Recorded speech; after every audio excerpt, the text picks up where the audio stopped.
민족 대명절 설 연휴를 앞두고 개인적으로 올해 안 보고 넘어갈 수 없는 작품들을 뽑아 이야기해보도록 하겠습니다.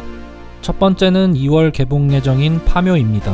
개인적으로 오컬트 장르를 좋아하기 때문에 꼭 봐야 할 영화인데요. 장재현 감독의 전작들도 꽤 재밌게 보기도 했고 일단 배우진도 화려한 편이어서 기대가 큽니다. 최민식, 유해진, 김고은, 이도현이 주요 인물들로 보여지는데요. 딱 하나 걱정 아닌 걱정이 되는 부분은 이도현은 약간 멜로 주인공 색깔이 강했기 때문에 이런 장르의 딥 다크함이 잘 묻어날지가 주요 감상 포인트가 되겠습니다. 예고편 분위기는 오컬트 장르답게 상당히 잘 뽑힌 것으로 보이긴 하고 김고은의 마지막 대사 겁나 험한 것이 과연 무엇일지 기대가 큽니다. 이런 한국 오컬트 장르의 최고점이 곡성이었다고 생각하는데 파묘가 곡성 정도면 너무나 만족할 것 같고 장재현 감독의 전작 사바하 정도만 뽑아줘도 충분할 것 같습니다. 메인 포스터에 슬쩍 드러나 있는 저 악마 같은 얼굴, 뿔 같은 것도 보이고 뭔가 곡성의 아쿠마다가 떠오르네요. 와다시가 아쿠마다. 마사니. 두 번째는 듄 파트 2입니다. 아마 올해 개봉하는 영화 중 가장 큰 스케일의 영화가 아닐까 싶은데요. 여긴 뭐 이미 할리우드에서 내놓아라 하는 배우들이 총출동 수준이고 원작이 이미 작품성으로는 굉장히 유명하기도 해서 기본은 할 것 같습니다. 단 드니빌레브 영화 특유의 무거움과 긴 호흡이 호불호가 좀 갈리는 편이라 파트 1 때처럼 국내에서 엄청 큰 흥행은 어렵지 않을까 싶은데요. 그래도 파트 2는 파트 1보다 스케일과 스토리 전개가 발전되면서 시리즈가 계속될수록 마치 반지의 제왕 때처럼 점점 인기를 끌 수 있지 않을까 싶습니다. 듄은 빌레브 특유의 연출인 압도적인 장관을 한스 짐머의 음악과 함께 보는 것이 제맛이기 때문에 꼭 극장에서 감상해야 제대로 된 듄을 느낄 수 있을 것입니다. 영화관에서 절대 꼭 봐야 할 두 번째 작품이었습니다.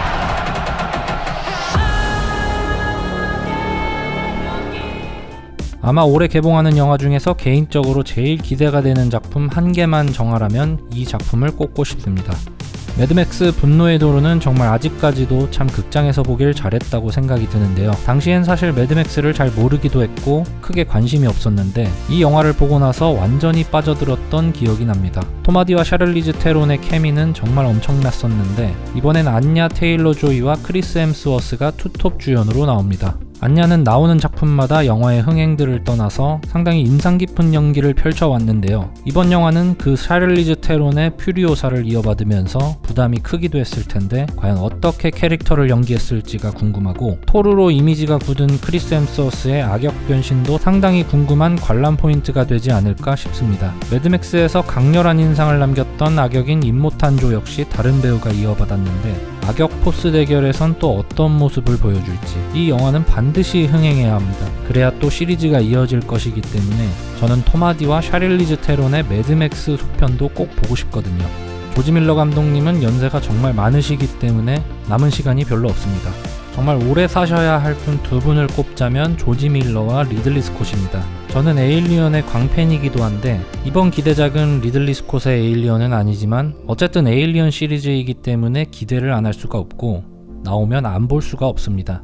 이번 에일리언 시리즈의 감독은 맨 인 더 다크의 페데 알바레즈 감독이 연출했는데요. 밝혀진 정보에 따르면 1편과 2편 사이의 사건들을 다뤘다고 합니다. 프로메테우스와 커버넌트 세계관을 이어받으면서 기존 에일리언 시리즈와 연결시킬 것이라고 하는데요. 이전에 제가 한번 다뤘었지만 에일리언 기념일에 공개되었던 사진에서 유추해 볼 수 있는 것이 저 전화기가 게임의 세이브 포인트랑 상당히 흡사해 보여서 시간대상으로 게임인 에일리언 아이솔레이션과 겹쳐지는 것은 거의 확정인 것 같습니다. 게임의 스토리까지 안고 갈 것인지도 상당히 궁금해지는 포인트입니다.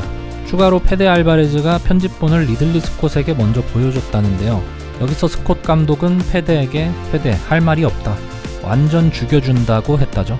물론 뭐 이런 립서비스에 한두 번 속는 게 아니기 때문에 완전 신임할 수는 없겠지만 그래도 기대치가 상승되는 느낌입니다. 꼭 잘 나와서 성공적인 에일리언 세계관이 이어지길 바라봅니다.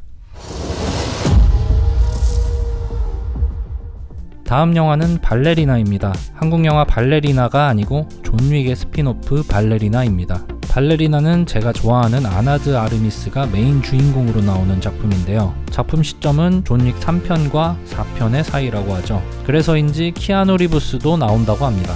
물론 스핀오프 시리즈이기 때문에 큰 비중은 아닌 카메오 정도로 봐야 할 것 같고요. 3편에서도 잠깐 비춰졌던 발레리나 암살자 양성소 출신의 아나 중심으로 이야기가 펼쳐질 것 같습니다. 아나는 007, 그레이맨 등에서도 인상 깊은 액션 연기를 보여줬기 때문에 이번 영화에서도 화끈한 액션이 기대가 되는데요. 존 윅 시리즈의 팬이지만 아누 형은 좀 쉬셔야 할 것 같아서 아나가 그 바통을 잘 이어받았으면 좋겠습니다. 2019년 조커는 정말 센세이션이었죠. 호아킨 피닉스의 압도적인 연기력과 토드 필립스의 다크하면서도 예술적인 연출이 정말 일품이었던 영화인데요. 특히나 조커 하면 사실상 히스레저의 영향력이 어마무시했기 때문에 그것을 벗어나는 게 힘들 거라고 생각했었는데 보란듯이 호아킨만의 매력적인 조커가 탄생해버렸죠. 이번엔 레이디 가가가 할리퀸으로 출연하면서 기대감이 더 증폭되었습니다. 할리퀸 또한 할리퀸 하면 마고로비가 떠오를 정도로 만만치 않은 캐릭터 난이도를 자랑하는데요. 과연 호아킨이 히스레저의 이미지에서 벗어났듯이 레이디 가가도 마고로비의 이미지에서 벗어날 수 있을까요? 조커2는 부제가 폴리아되라는 생소한 단어인데요. 공유 정신병적 장애라는 뜻이라고 합니다. 쉽게 말해 정신병이 공유된다, 전염된다 정도로 받아들이면 될 것 같은데 원작에서처럼 할리퀸이 조커의 영향으로 빌런이 되어가는 과정을 주려 그려낼 것 같습니다. 이번 영화는 뮤지컬 장르라고 하는데요. 사실 뮤지컬 장르를 크게 선호하는 편이 아니라 살짝 걱정이 되면서도 이번엔 또 어떤 매력적인 영화가 나올지 기대가 되기도 합니다. 조커 하면 계단 댄스 씬이 가장 인상 깊었는데 이번에는 조커와 할리퀸의 커플 댄스 장면을 기대해봐도 될까요?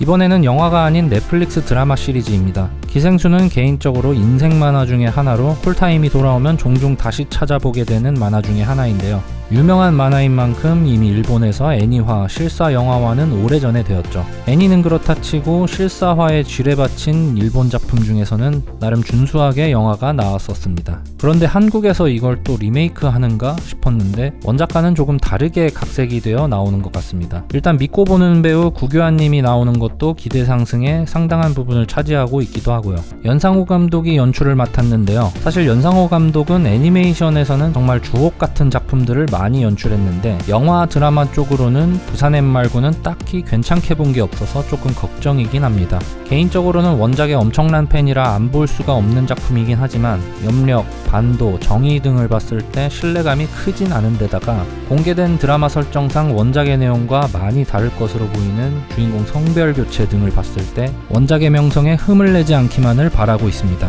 기생수는 재미뿐만 아니라 원작이 가진 메시지도 상당히 중요한 작품이라 이 부분을 얼마나 잘 살려냈는지가 주요 관람 포인트가 되겠습니다. 마지막으로는 오징어 게임 시즌2입니다.